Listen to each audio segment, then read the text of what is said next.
आज दिनांक 9 डिसेंबर 2024 सकाळचे 9:10 झालेले आहेत आणि साधारणतः 15-20 मिनिटाच्या पूर्वीपासून हे मुलं आलेले आहेत आणि आपला अभ्यास या ठिकाणी करत आहेत. काही मुलं वैयक्तिक बसलेले आहेत तर काही मुलं जोडीमध्ये बसलेले आहेत. आर्यन, काय चालू आहे तुमचं? बरं, इंग्रजीचंच का?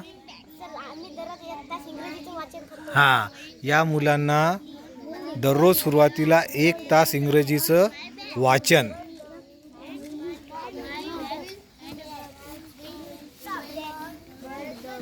हे दोघं जण आपले वाचन करायले. गायत्री, तू कोणाचं वाचन घ्यायली? कन्हैयाचं. ठीक. हे 2 मुलं ज्येष्ठ आता आलेत. छान. हे अंगणवाडीचे मुलं आहेत, हे सुद्धा कधी कधी येऊन बसतात. छान.